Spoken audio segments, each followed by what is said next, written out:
ونستغفره ونعوذ بالله من شرور أنفسنا ومن سيئات أعمالنا من يهده الله فلا مضل له ومن يضلله فلا هادي له وأشهد أن لا إله إلا الله وحده لا شريك له وأشهد أن محمدًا عبده ورسوله أما بعد فإن خير الحديث كتاب الله وخير الهدي هدي محمد صلى الله عليه وسلم وشر الأمور محدثاتها وكل محدثة بدعة وكل بدعة ضلالة وكل ضلالة في النار. أعوذ بالله من الشيطان الرجيم. بسم الله الرحمن الرحيم. إن إبراهيم كان أمة قانتا لله حنيفا ولم يك من المشركين. رب اشرح لي صدري ويسر لي أمري واحلل عقدة من لساني يفقهوا قولي. رب زدني علما. اللهم رب زدنی علما. آمین. ہر قسم کی حمد و ثنا، کبریائی و بڑائی بزرگی اس اللہ رب العالمین کے لیے ہے جو ہمارا خالق و مالک ہے، مربی و پالنہار ہے، جس نے ہم سب کو اس کائنات کے اندر پیدا کیا. اور درود و سلام ہو تمام نبیوں پر، تمام رسولوں پر، بالخصوص آخری نبی جناب محمد رسول اللہ صلی اللہ علیہ وسلم پر. حاضرین مجلس، آج کا یہ ماہانہ اجتماع جس میں ہم اور آپ شریک ہوئے ہیں، اللہ رب العالمین کا شکر احسان ہے کہ اللہ رب العالمین نے ہمیں قرآن و حدیث کی روشنی میں کچھ باتیں کہنے اور آپ سب کو سننے کا سنہرا موقع عطا فرمایا. ہم اللہ سے دعا کرتے ہیں کہ الہ العالمین جو بھی باتیں بیان کی جائیں ان تمام باتوں کو بغور سننے اور سننے کے ساتھ ساتھ ان تمام باتوں پر عمل کرنے کی توفیق عطا فرما. آمین. آج کے اس پروگرام کے اندر حضرت ابراہیم علیہ السلام کے تعلق سے کچھ باتیں انشاءاللہ آپ کے سامنے بیان کی جائیں گی. حضرت ابراہیم علیہ السلام کی زندگی کے کچھ پہلو آپ کے سامنے بیان کیے جائیں گے کہ ان پہلوؤں کے ذریعے ہمیں کیا سبق ملتا ہے، کیا نصیحتیں ہمیں ملتی ہیں.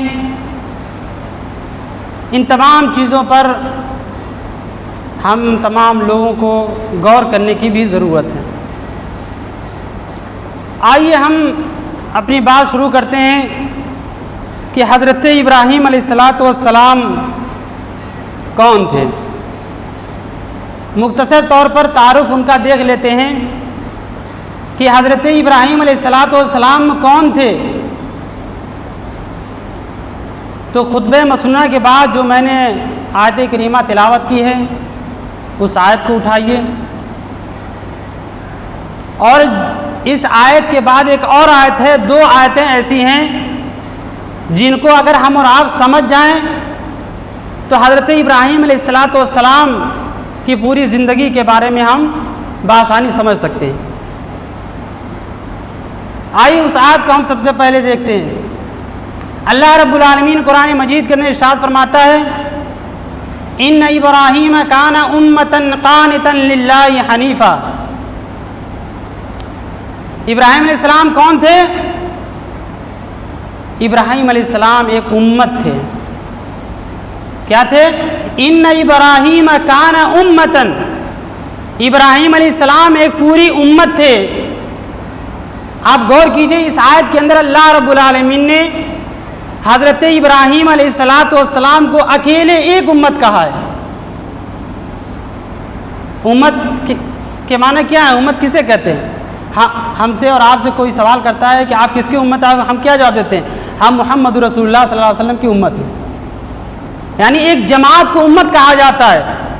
لیکن اس آیت کے اندر اللہ رب العالمین اکیلے تنہا حضرت ابراہیم علیہ السلام کے بارے میں یہ لفظ استعمال کر رہا ہے کہ حضرت ابراہیم ایک امت تھے، یعنی ان کا ایمان، ان کا توکل، ان کا بھروسہ، ان کا اللہ کی ذات کے اوپر یقین ایک امت کے برابر تھا۔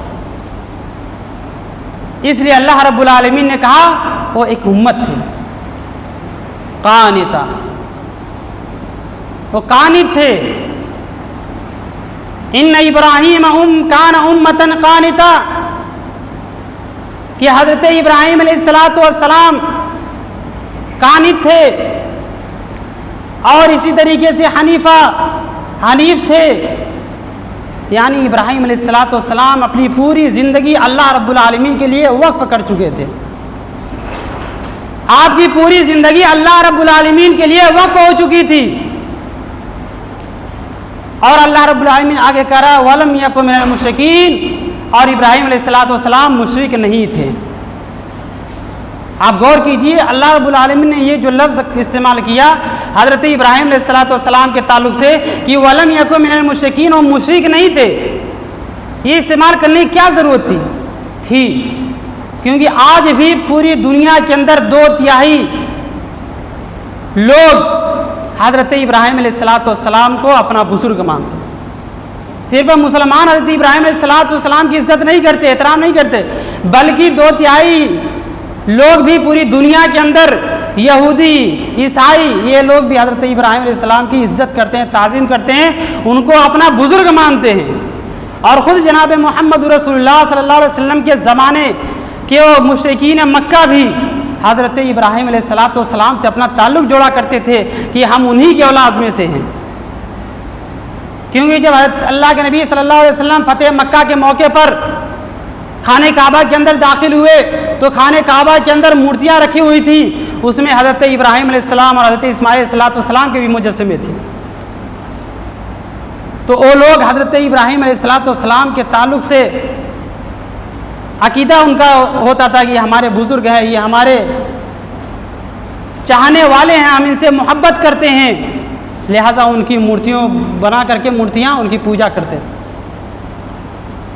تو اللہ تبارک و تعالیٰ نے یہ ایک آیت نازل کی کہ جو کہتے ہیں کہ یہ ہمارے بزرگ ہیں، ہم ان کی عزت کرتے ہیں، تعظیم کرتے ہیں، تو ابراہیم علیہ السلام پر سب سے زیادہ حق کون رکھتا ہے؟ تو اللہ تبارک و تعالیٰ نے ایک دوسری آیت کے اندر ارشاد فرمایا ان اول الناس ابراہیم للذین اتبعوہم، کہ اللہ تبارک و تعالیٰ نے کہا کہ ابراہیم علیہ السلام کے اوپر سب سے زیادہ حق وہ لوگ رکھتے ہیں جو ان کی اتباع کرتے ہیں، جو ان کی پیروی کرتے ہیں، اور وہ نبی ہیں، یعنی ہمارے آخری نبی جناب محمد رسول اللہ صلی اللہ علیہ وسلم ہیں، اور ان پر ایمان لانے والے ہیں۔ یعنی یہ لوگ سب سے زیادہ حقدار کن کے؟ حضرت ابراہیم علیہ السلام کے، کیونکہ یہی ان کی اتباع کرنے والے ہیں، یہی ان کی پیروی کرنے والے ہیں۔ تو یہ حضرت ابراہیم علیہ السلام تھے جن کے بارے میں اللہ رب العالمین نے کہا وہ حنیف تھے، وہ ایک امت تھے، اور اس کے بعد اللہ رب العالمین کہہ رہا ہے وہ مشرکوں میں سے نہیں تھے۔ پھر اللہ رب العالمین دوسری اگلی آیت کے اندر اللہ رب العالمین ان کی تعریف کرتے ہوئے، ان کی صفات بیان کرتے ہوئے اللہ فرماتا ہے شاکرا لانعمہ اجتباہ وہداہ الی صراط مستقیم، کہ حضرت ابراہیم علیہ السلام کی ایک صفت یہ تھی کہ وہ شاکر تھے، شکر گزار تھے۔ آپ غور کیجئے، اللہ رب العالمین نے حضرت ابراہیم علیہ السلام کے بارے میں کہہ رہا ہے وہ شاکر تھے، شکر گزار تھے۔ حالانکہ آپ واقعات پڑھیں، ان کی زندگیوں کا مطالعہ کریں تو آپ کو پتہ چلے گا کہ ان کے سامنے کتنے مشکلات آئیں اور کتنے امتحانات سے ان کو گزرنا پڑا، اور ان تمام مشکلات پر، تمام امتحانات پر انہوں نے صبر کیا۔ تو یہاں تو استعمال یہ ہونا چاہیے تھا کہ وہ بہت بڑے صابر تھے، لیکن اللہ رب العالمین نے شاکر کا لفظ استعمال کیا کہ وہ شکر گزار تھے۔ کیونکہ حضرت ابراہیم علیہ السلام کے اوپر جو آزمائشیں آتی تھیں وہ ان آزمائشوں کو نعمت سمجھ کر کے وہ اللہ کا شکر ادا کیا کرتے تھے، یعنی ان کے صبر میں شکر جھلکتا رہتا تھا۔ ان کے اوپر پریشانیاں آتی تھی، آزمائشیں آتی تھی تو ان کے پیشانی کے اوپر بل نہیں پڑتے تھے، بس پیشانیوں کے اوپر پسینہ نہیں آتا تھا، اداس نہیں ہوا کرتے تھے، یعنی اللہ رب العالمین کی طرف سے آنے والے کانٹوں کو وہ پھول سمجھا کرتے تھے۔ اس لیے اللہ رب العالمین نے کہا شاکرا لانعمہ، کہ یہ میری نعمتوں کا شکر ادا کرنے والے ہیں۔ اجتباہ، اللہ نے ان کو چن لیا تھا، اللہ نے ان کو اپنے لیے چن لیا تھا۔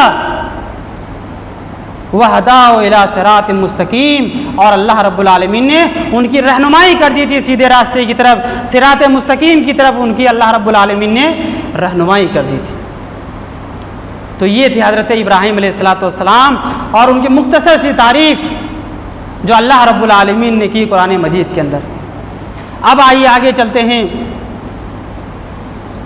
دعوتی میدان میں حضرت ابراہیم علیہ السلام، آپ جانتے ہیں کہ حضرت ابراہیم علیہ السلام ایک مشرکانہ گھرانے کے اندر پیدا ہوئے، ایک ایسے گھر کے اندر پیدا ہوئے جہاں کے لوگ بتوں کی پوجا کرتے تھے، چاند و سورج کی عبادت کیا کرتے تھے۔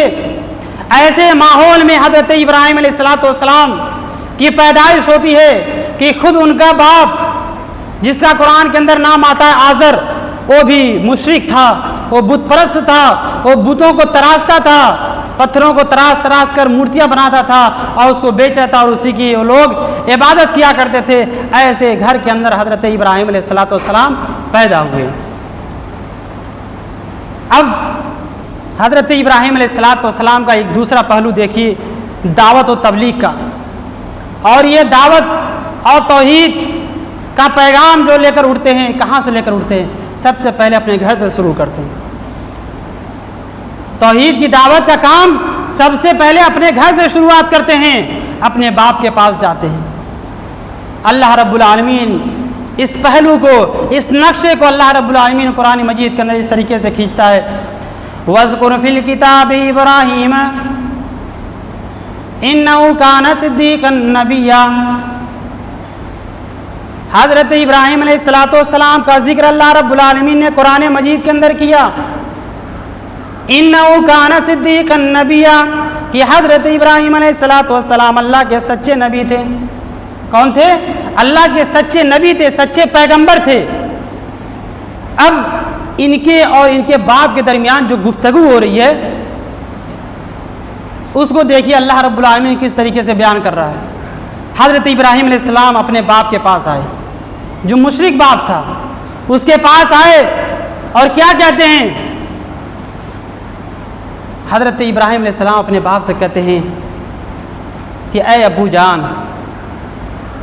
اذ قال لأبیہ یا ابتی، کہ اے ابو جان، لم تعبد ما لا يسمع ولا يبصر ولا يغني عنك شيئا، کہ اے میرے ابو جان، آپ اس چیز کی عبادت کیوں کرتے ہیں جو نہ سن سکتا ہے، نہ دیکھ سکتا ہے، نہ آپ کو کچھ دے سکتا ہے۔ آپ طریقہ دیکھیے کہ حضرت ابراہیم علیہ السلام اپنے باپ سے کتنے اچھے انداز میں بات کر رہے ہیں، گفتگو کر رہے ہیں، کہ آپ اپنے ابو کے پاس، والد کے پاس آتے ہیں اور کہتے ہیں اے ابو جان۔ آپ چاہتے تو یہ بھی کہہ سکتے تھے کہ اے ابو، آپ کیوں اس کی بات کرتے ہیں، اس کی بات کرنا غلط ہے، یہ شرک ہے۔ آپ اس طریقے سے بھی کہہ سکتے تھے صاف الفاظ میں، لیکن آپ ادب کے ساتھ اپنے باپ کے سامنے آتے ہیں اور کہتے ہیں اے ابو جان، اور ایک سوالی انداز میں خود اپنے باپ سے سوال کرتے ہیں تاکہ یہ جواب ابو کے اوپر چھوڑ دے رہے ہیں کہ ابو اس کا جواب دیں گے کہ اے ابو جان، آپ کیوں اس کی عبادت کرتے ہیں جو نہ نفع دے سکتا ہے، جو نہ سن سکتا ہے، نہ دیکھ سکتا ہے، اور نہ ہی آپ کو کچھ دے سکتا ہے۔ پھر اس کے بعد حضرت ابراہیم علیہ السلام کہہ رہے ہیں یا ابت انی قد جاءنی من العلم ما لم یاتک فاتبعنی اہدک صراطا سویا، کہ اے ابو جان، میرے پاس وہ علم ہے جو آپ کے پاس نہیں ہے۔ اے ابو جان، میرے پاس وہ علم ہے جو آپ کے پاس نہیں ہے۔ کتنا بہترین انداز ہے۔ آپ نبی ہیں، آپ یہ کہہ سکتے تھے اے ابو جان آپ جاہل ہیں، آپ کچھ نہیں جانتے ہیں، آپ بتوں کی عبادت کریں، آپ جاہل ہیں، آپ کچھ نہیں جانتے، میں عالم ہوں. نہیں، آپ یہ نہیں کہہ رہے، بلکہ کہہ رہے ہیں اے ابو جان میرے پاس وہ علم ہے جو آپ کے پاس نہیں ہے، فاتبینی، آپ میری پیروی کیجئے، آپ مجھے فالو کیجئے، آپ میرے پیچھے چلیے. اہدک صراطا سویا، میں آپ کو سیدھے راستے کی طرف لے کر جاؤں گا، میں آپ کو سیدھے راستے کی طرف لے کر جاؤں گا، اس راستے کی طرف لے کر جاؤں گا جو اللہ کا راستہ ہے، میں اس کی طرف آپ کو لے کر جاؤں گا. اور اس کے بعد پھر حضرت ابراہیم علیہ السلام اپنے ابو سے کہہ رہے ہیں، اپنے باپ سے کہہ رہے ہیں یا ابت لا تعبد الشیطان ان الشیطان کان للرحمن عصیا، کہ اے ابو جان آپ شیطان کی عبادت کیوں کرتے ہیں، آپ شیطان کی عبادت کیوں کرتے ہیں، ارے شیطان تو رحمان کا بہت بڑا نافرمان ہے. شیطان کون ہے؟ للرحمن عصیا، اللہ رب العالمین کا بہت بڑا نافرمان ہے. تو اے ابو جان آپ شیطان کی عبادت کیوں کرتے ہیں؟ حضرت ابراہیم کا باپ جو تھا وہ شیطان کی عبادت نہیں کرتا تھا، وہ شیطان کو دشمن مانتا تھا، لیکن اللہ نے جو لفظ یہ استعمال کیا کہ حضرت ابراہیم نے کہا کہ آپ شیطان کی عبادت کیوں کرتے ہیں، اللہ کو چھوڑ کر کسی بھی چیز کی عبادت کی جائے، چاہے چاند کی عبادت کی جائے، سورج کی عبادت کی جائے، ستاروں کی عبادت کی جائے، اللہ کو چھوڑ کر کسی بھی چیز کی عبادت کی جائے، حقیقت میں وہ شیطان کی ہی عبادت ہے، حقیقت میں وہ شیطان کی ہی عبادت ہے. اس لیے حضرت ابراہیم علیہ السلام نے اپنے باپ سے کہا کہ اے ابو جان یا ابت لا تعبد الشیطان، کہ اے ابو جان آپ شیطان کی عبادت کیوں کرتے ہیں. اب آگے کا لفظ سنیے، آگے کی جو آیت ہے اس کو سنیے. اس آیت کے اندر ایک بیٹے کا درد بھی ہے، ایک باپ کا ادب و احترام بھی ہے، اور ایک دائی کی خیر خواہی بھی ہے اس آیت کے اندر، کہ حضرت ابراہیم علیہ السلام اپنے باپ سے کہہ رہے ہیں یا ابت انی اخاف ان یمسک عذاب للرحمن فتکون للشیطان ولیا. اے ابو جان میں اس بات سے ڈرتا ہوں کہ کہیں اللہ رب العالمین کا عذاب آپ کے اوپر نازل نہ ہو جائے، اللہ رب العالمین کی جانب سے کہیں کوئی عذاب آپ کے اوپر نازل نہ ہو جائے اور آپ شیطان کے دوست بن جائیں، شیطان کے ولی بن جائیں. ایک بیٹے کا درد تھا کہ اے ابو جان میں اللہ کا نبی ہوں، میں جنت کے اندر جاؤں گا، آپ جہنم کے اندر جائیں گے، یہ میں کیسے برداشت کر سکتا ہوں. اس لیے دست بھری الفاظ میں حضرت ابراہیم اپنے باپ سے کہہ رہے ہیں اے ابو جان کہیں ایسا نہ ہو کہ اللہ کی جانب سے عذاب آپ کے اوپر نازل ہو جائے، آپ اللہ کے عذاب کے اندر گرفتار نہ ہو جائیں. اس لیے ابو جان آپ یہ کام چھوڑ دیجیے، آپ اس سے باز آ جائیے، اس کام کی طرف توجہ نہیں دیجیے، چھوڑ دیجیے، یہ شرک ہے. اتنے اچھے اچھے انداز میں اپنے باپ کو سمجھا رہے ہیں، ریئیکشن کیا ہو رہا ہے وہ دیکھیے کہ اتنے اچھے انداز میں اپنے باپ کو سمجھانے کے بعد ان کی طرف سے انہیں کیا جواب مل رہا ہے. باپ کیا کہہ رہا ہے اپنے بیٹے سے وہ سنیے کہ اللہ رب العالمین اس کو بھی قرآن مجید کے اندر بیان کرتا ہے کہ جب حضرت ابراہیم علیہ السلام نے اپنے باپ سے یہ دست بھری الفاظ میں کہا کہ اے ابو جان میں ڈرتا ہوں کہ کہیں آپ کے اوپر اللہ کی جانب سے عذاب نازل نہ ہو جائے، تو حضرت ابراہیم علیہ السلام نے جب اتنا کہا تو ان کے باپ نے کیا کہا، قال راغب عن آلہتی یا ابراہیم. بیٹا ادب سے بات کر رہا ہے اپنے باپ سے،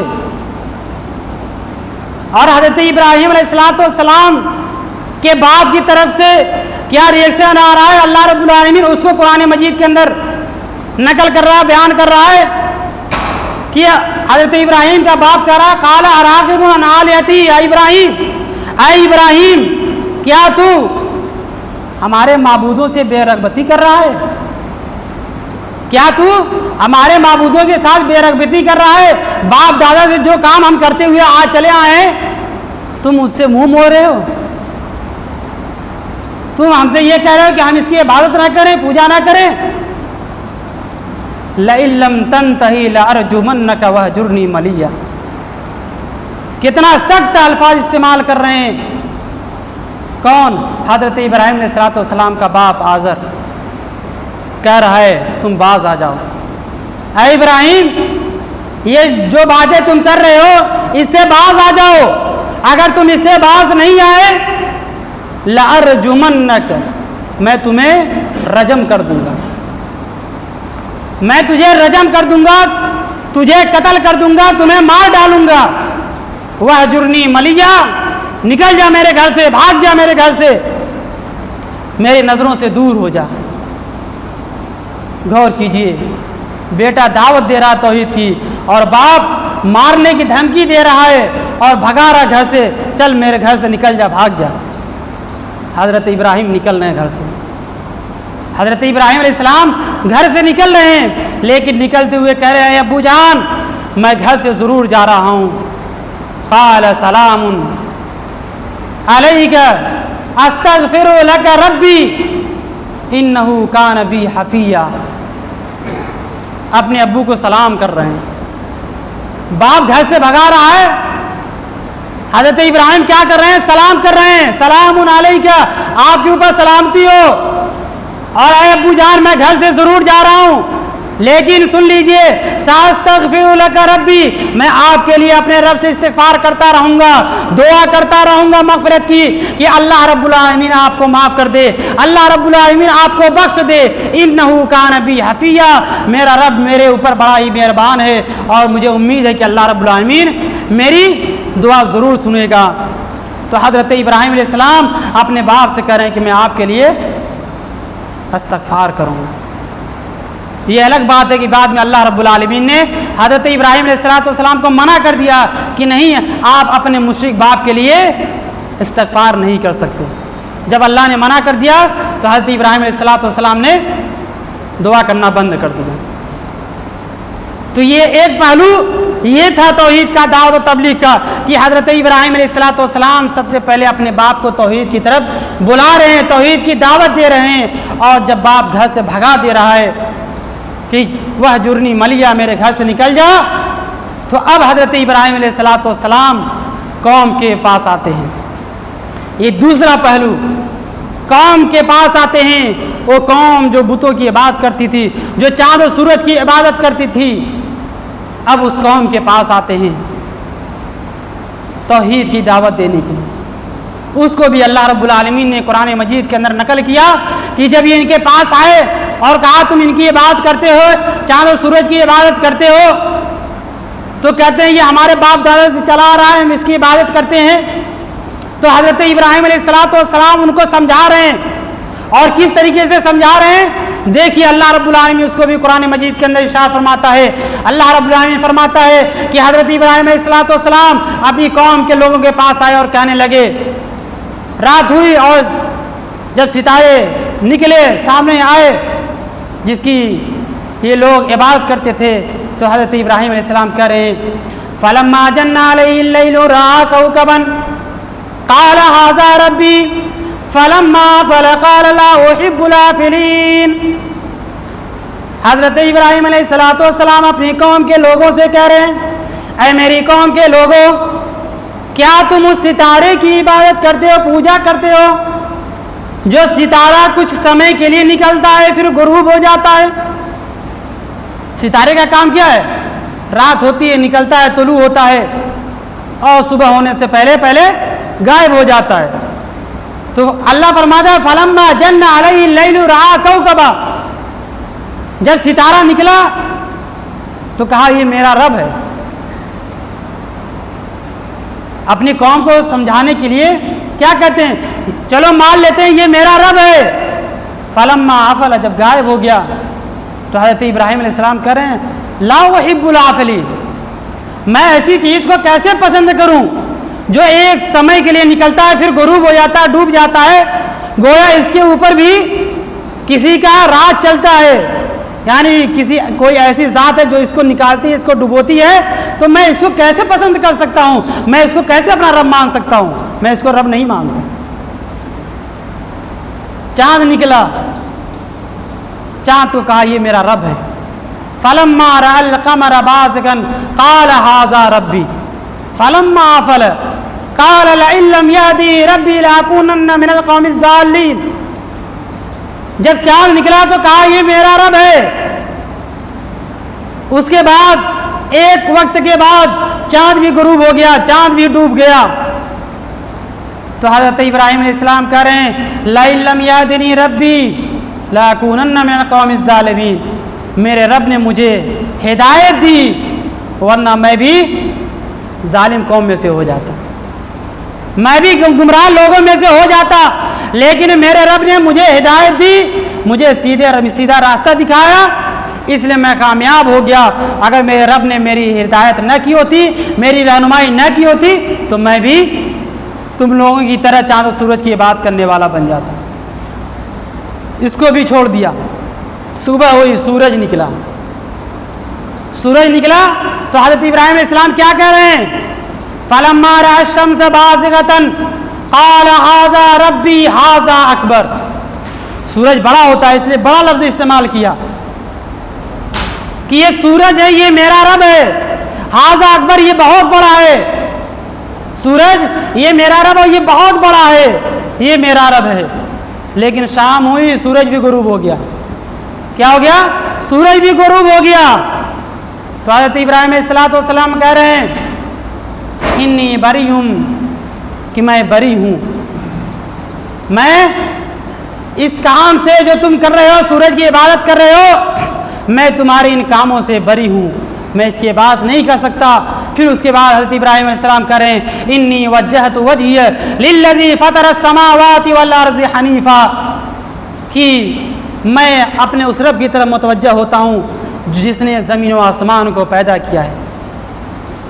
تو اس طریقے سے حضرت ابراہیم علیہ السلام اپنے قوم کے لوگوں کو سمجھا رہے ہیں کہ اے میری قوم کے لوگوں, تم چاند و سورج کی عبادت کیوں کرتے ہو, تم ستاروں کی عبادت کیوں کرتے ہو, ان کے اوپر بھی تو کسی کا بس چلتا ہے, ورنہ یہ سورج بھی نکلتا ہے ایک سمے کے لیے پھر غروب ہو جاتا ہے, چاند بھی نکلتا ہے کچھ وقت کے لیے وہ بھی غروب ڈوب جاتا ہے, ستارے بھی نکلتے ہیں وہ بھی اپنے وقت پر ڈوب جاتے ہیں. جو نکلے اور ڈوب جائے یہ رب نہیں ہو سکتا ہے. رب تو وہ ہے جو ان کو نکالتا ہے اور ڈبوتا ہے, میرا رب تو وہی ہے.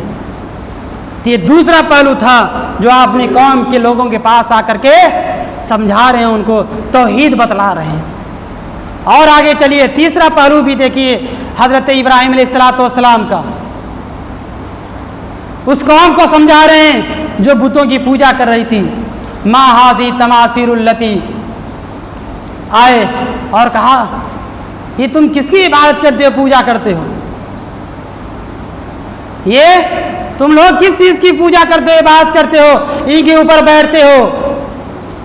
تو لوگ جواب دیتے ہیں قالوا وجدنا آباءنا لہا عابدین, کہ ہم نے اپنے آباء و اجداد کو یہیں پر بیٹھتے ہوئے پایا ہے اس لیے ہم بھی یہیں بیٹھتے ہیں.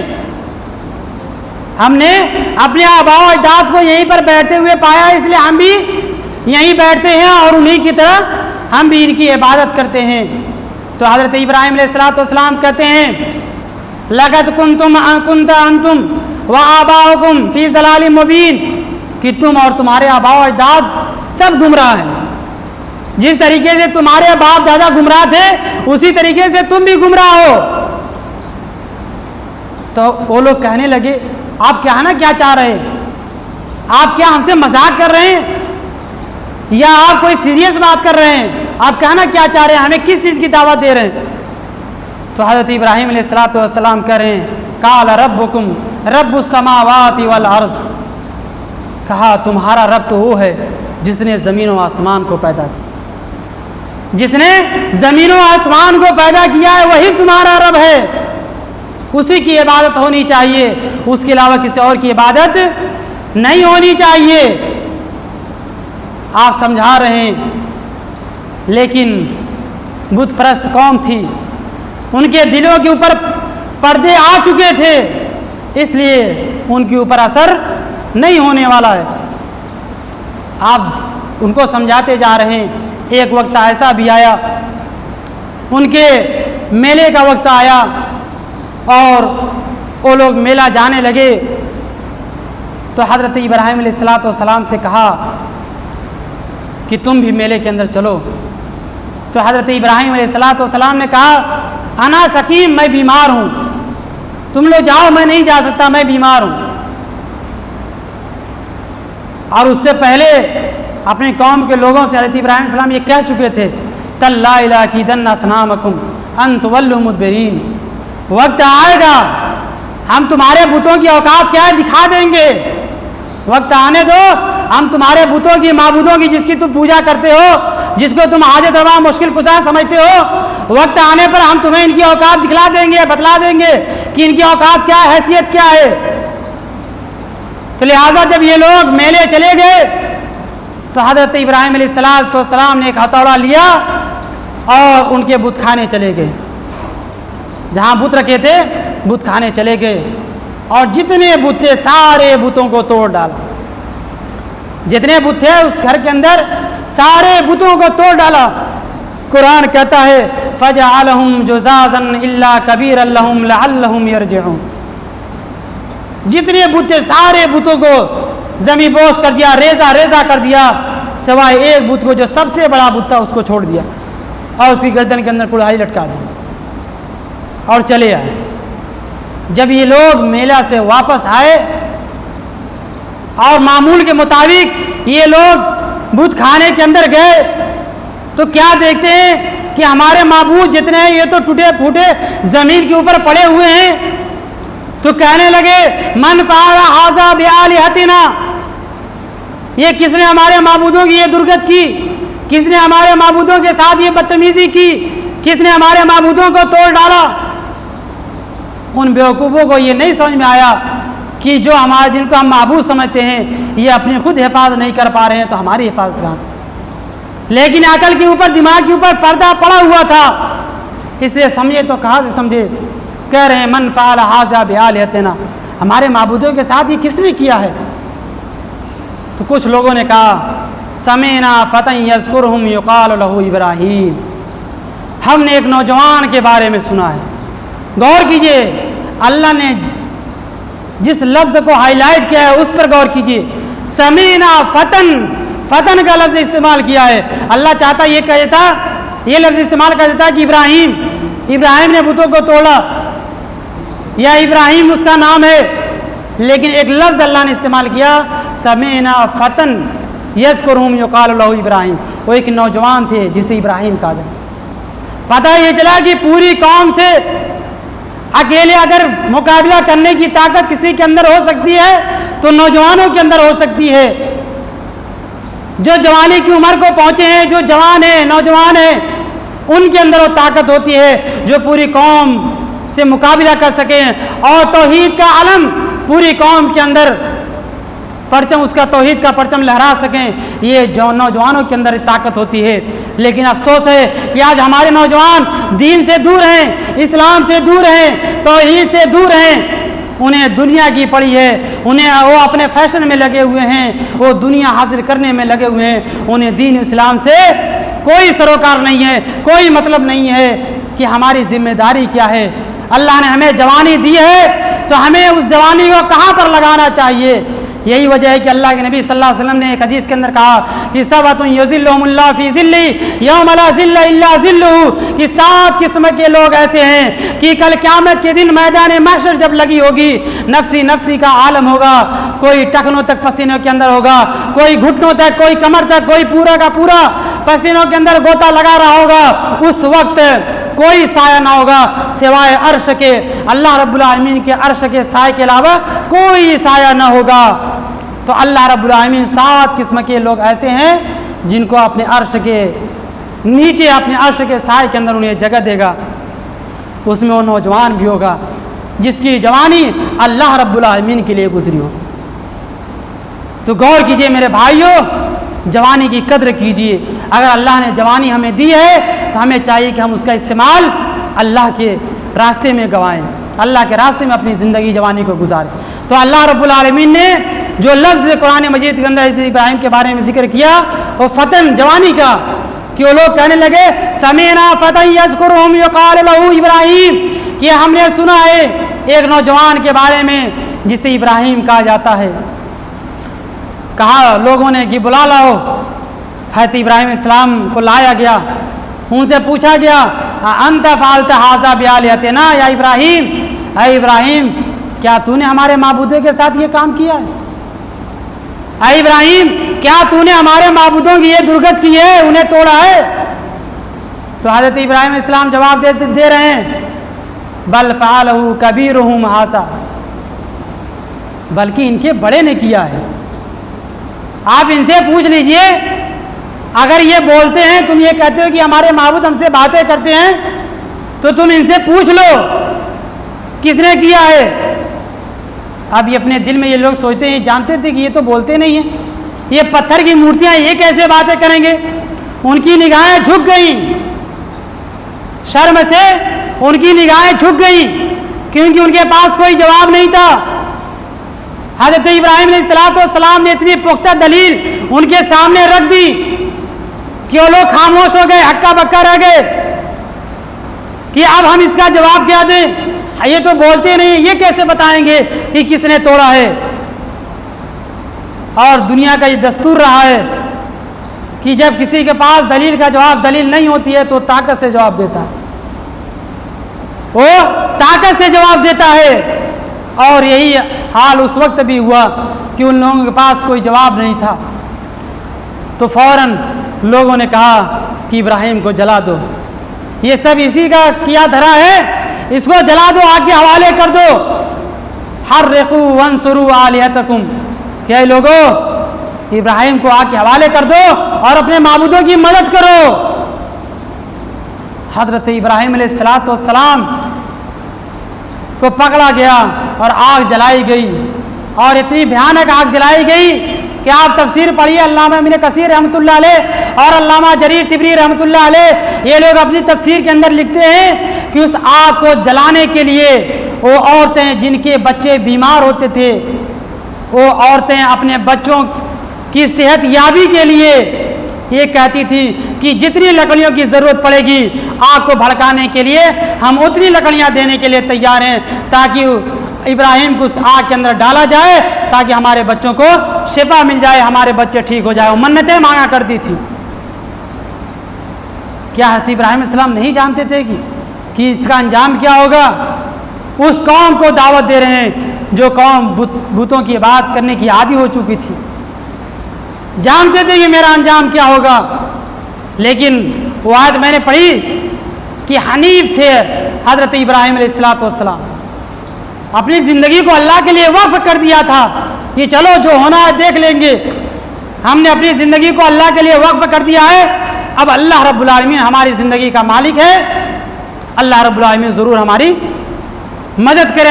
اب انہیں ڈر نہیں تھا کہ ہمیں اتنی بھیانک آگ جل رہی ہے، اس کے اندر ہمیں ڈال دیا جائے گا. ذرہ برابر بھی ان کی پیشانیوں کے اندر شکن نہیں پڑ رہا ہے، پسینہ نہیں آ رہا ہے، بالکل اطمینان کے ساتھ ہیں. جس طریقے سے اللہ کے نبی صلی اللہ علیہ وسلم غار حرا کے اندر تھے اور آپ کے ساتھ حضرت ابو بکر تھے، تو حضرت ابو بکر نے کہا اللہ کے نبی صلی اللہ علیہ وسلم مشرکین مکہ بالکل ہم سے قریب ہیں اور یہ پہاڑ کے اوپر ہیں، اگر یہ اپنے پیروں کے بل دیکھ لیں یعنی نیچے اگر دیکھ لیں تو ہم پکڑے جائیں گے. تو اللہ کے نبی صلی اللہ علیہ وسلم نے جواب دیا تھا، کہا اے ابو بکر تم کیا سوچ رہے ہو کہ ہم دو ہیں؟ نہیں، ہمارے ساتھ ایک تیسرا ہمارا اللہ بھی ہے. ہم دو ضرور ہیں لیکن ہمارے ساتھ تیسرا ہمارا اللہ بھی ہے، اس لیے اللہ رب العالمین ہمیں ضائع و برباد نہیں کرے گا، اللہ ہمیں رسوا نہیں کرے گا، اللہ ہمیں ضائع نہیں کرے گا، برباد نہیں کرے گا. جس طریقے سے وہاں اللہ کے نبی صلی اللہ علیہ وسلم بالکل اطمینان کے ساتھ کہہ رہے ہیں آپ کے اندر بالکل ڈر نہیں ہے، اسی طریقے سے حضرت ابراہیم علیہ السلام آگ کو دیکھ کر کے ڈر نہیں رہے، بلکہ ان کی زبان سے جملہ ادا ہوتا ہے حسبی اللہ و نعم الوکیل، کہ اللہ رب العالمین ہمارے لیے کافی ہے، اللہ رب العالمین یہ ہمارے لیے کافی ہے. ہم اللہ رب العالمین کے لیے لڑ رہے ہیں، ہم اللہ کی دعوت دے رہے ہیں، توحید کے لیے ہمیں یہ دن دیکھنا پڑ رہے ہیں، تو ہم اللہ کے لیے یہ قدم اٹھا رہے ہیں، تو اللہ رب العالمین ضرور ہماری مدد کرے گا. تو اللہ رب العالمین نے اس دن ہوا کو حکم نہیں دیا کہ آگ جلیے، ہوا جا اس آگ کو بجھا دے، یہ بارش کو حکم نہیں دیا کہ اے بارش آسمان سے اتنی بارش جا کہ آگ کو بجھا دے، نہیں، بلکہ اس موقع پر اللہ رب العالمین نے ڈائریکٹ آگ کو ہی خطاب کیا اور خطاب کر کے کہا یا نار کونی بردا و سلاما علی ابراہیم، اے آگ تیرا کام جلانے کا ضرور ہے لیکن آج تیرا کام بند رہے گا، آج میرے بندے ابراہیم کے اوپر تو ٹھنڈی ہو جا، بردن ٹھنڈی ہو جا، اور اتنی بھی ٹھنڈی نہ ہو جا کہ میرے بندے ابراہیم کو تکلیف پہنچے، بلکہ کیسی ٹھنڈی ہو جا، برداً و سلاما علی ابراہیم، ٹھنڈی تو ضرور ہو لیکن سلامتی والی ہو جا تاکہ میرے بندے ابراہیم کو کوئی تکلیف نہ ہو۔ غور کیجئے، حضرت ابراہیم علیہ السلام کو آگ میں ڈال دیا گیا لیکن اس آگ نے حضرت ابراہیم علیہ السلام کا ایک رونٹا بھی نہیں جلا سکی۔ کیوں؟ کیونکہ اللہ رب العالمین نے آگ کو ہی حکم دے دیا تھا کہ اے آگ، آج تیرا کام جلانے کا نہیں ہے بلکہ میرے بندے کے لیے تجھے سلامتی والی آگ بننا ہے، ٹھنڈی والی آگ بننا ہے، اور وہ آگ ٹھنڈی ہو گئی، سلامتی والی ہو گئی، اور حضرت ابراہیم علیہ السلام اس آگ کے اندر آرام سے ہیں، آگ آپ کو جلا نہیں رہی ہے۔ تو یاد رکھیے، ہم جب اللہ رب العالمین کے لیے کام کریں گے تو اللہ رب العالمین کی جانب سے ہمارے لیے مدد ضرور آئے گی۔ ہم اللہ کے لیے، اللہ کے دین کے لیے قدم بڑھائیں گے تو ہر قدم پر اللہ رب العالمین ہمارے ساتھ ہوگا۔ آج ہم اپنے ملک کے حالات دیکھ لیں، آج جو حالات ہمارے اوپر ہو رہے ہیں اس کی وجہ یہ ہے کہ ہم اللہ کی ذات کے اوپر ہمارا توکل نہیں ہے، اللہ کی ذات کے اوپر بھروسہ نہیں ہے۔ اللہ کی ذات کے اوپر اگر توکل ہوتا، بھروسہ ہوتا، اور ہم اللہ رب العالمین کے اوپر ہمارا ایمان مضبوط ہوتا تو آج یہ دن ہمیں دیکھنا نہیں پڑتا۔ ہمارے اعمال درست نہیں ہیں، ہمارا معاملہ اللہ رب العالمین سے جو ہونا چاہیے وہ ہمارا معاملہ اللہ سے نہیں ہے، جس کی وجہ سے ہمیں یہ دن دیکھنا پڑ رہے ہیں اور اللہ کی جانب سے ہمارے اوپر مدد بھی نہیں آ رہی ہے، نصرت بھی نہیں آ رہی ہے۔ وجہ یہی ہے کہ آج ہمارے اعمال درست نہیں ہیں۔ وہ حضرت ابراہیم علیہ السلام تھے جن کی اللہ کی جانب سے ہر قدم پر مدد آتی رہتی تھی۔ کیوں؟ کیونکہ ان کا بھروسہ اللہ کی ذات کے اوپر تھا، اللہ کی ذات کے اوپر یقین تھا، توکل تھا۔ اس لیے باپ گھر سے بھگا رہا ہے، گھر سے نکل رہے ہیں، قوم کو دعوت دے رہے ہیں، انجام کی پرواہ نہیں کر رہے ہیں، جانتے ہیں اس کا انجام یہ لوگ برا کریں گے لیکن اس کی پرواہ نہیں کر رہے ہیں۔ کیوں نہیں پرواہ کر رہے ہیں؟ کہ اللہ کی ذات کے اوپر بھروسہ ہے، توکل ہے کہ اللہ رب العالمین ہماری مدد ضرور کرے گا۔ اس لیے میرے بھائیوں، اگر ہم بھی چاہتے ہیں کہ اللہ کی جانب سے ہمارے لیے مدد آئے، نصرت آئے، تو ہمیں بھی چاہیے کہ ہم اللہ رب العالمین کی اسی طریقے سے عبادت کریں، اللہ رب العالمین کے احکامات کی اسی طریقے سے پیروی کریں جس طریقے سے اللہ رب العالمین نے کرنے کا حکم دیا ہے۔ اگر اسی طریقے سے ہم اللہ رب العالمین کے احکامات کی پیروی کریں گے تو اللہ رب العالمین ضرور ہماری مدد کرے گا۔ آپ کے سامنے اللہ کے نبی صلی اللہ علیہ وسلم کی بھی سیرت آپ کے سامنے ہے کہ وہ 313 اور سامنے 1000 کا لشکر تھا، ان کے پاس ہر قسم کے ہتھیار بھی تھے، اور یہاں 313 کے پاس کوئی ہتھیار نہیں ہے، لیکن کوئی ہتھیار تھا نہیں تھا، لوہے کے ہتھیار نہیں تھے تو کیا ہوا؟ ایمانی ہتھیار ان کے پاس ضرور تھا۔ اللہ کی ذات کے اوپر ایمان تھا، پختہ ایمان تھا، توکل تھا، اللہ کی ذات کے اوپر بھروسہ تھا، اس لیے وہ 313 1000 کے اوپر بھاری ہو گئے اور اللہ رب العالمین نے انہیں فتح نصیب کی۔